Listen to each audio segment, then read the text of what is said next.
दो तरह के वॉवेल रहते हैं, एक शॉर्ट वॉवेल और एक लॉन्ग वॉवेल। शॉर्ट और लॉन्ग वॉवेल। अब वॉवेल क्या है ये जानना सबसे ज़्यादा ज़रूरी है। ए ई आई ओ यू 5 वॉवेल है। कौन कौन से? ए ई आई ओ यू, ये वॉवेल है। अब शॉर्ट और लॉन्ग दोनों में क्या अंतर है? शॉर्ट वॉवेल कौन से है, लॉन्ग वॉवेल कौन से है? जैसे कि यहाँ पर लिखा हुआ है PAIN, तो ये होगा पेन। दूसरा यहाँ पर है PEN, ये होगा पेन। अब इसके अंदर सिर्फ एक वॉवेल है यानी कि ई है सिर्फ, तो उसको पेन पढ़ेंगे, ये शॉर्ट वॉवेल हो गया। लेकिन यहाँ पर ए और आई दोनों हैं, तो यहाँ पर ये लॉन्ग वॉवेल के अंदर आएगा और उसको पेन पढ़ेंगे। यहाँ पर इसको रेन पढ़ेंगे। जहाँ पर भी समझो AI आ गया, जैसे कि SPAIN, तो इसको स्पेन पढ़ेंगे।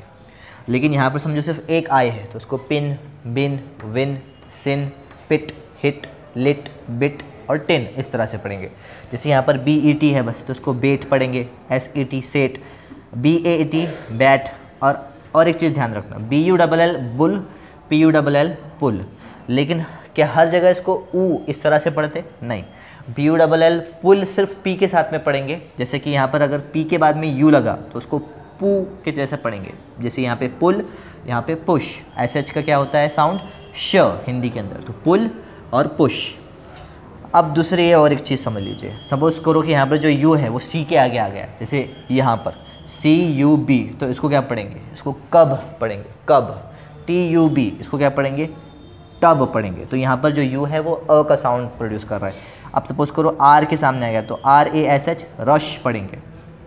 इसका मतलब ये है कि अगर सिर्फ पी के सामने आता है, बी के सामने आता है, तो हम इसको इस तरह से पू बू इस तरह से पढ़ेंगे, पुल, बुल और पुश। लेकिन अगर नॉर्मल आता है, जैसे आर के आगे आ गया, सी के आगे आ गया, टी के आगे आ गया, कौन आ गया? यू आ गया, तो उसको हम इस तरह पढ़ेंगे, कब, टब, रश। ओके। अब ये हो गए सारे हमारे शॉर्ट वॉवेल।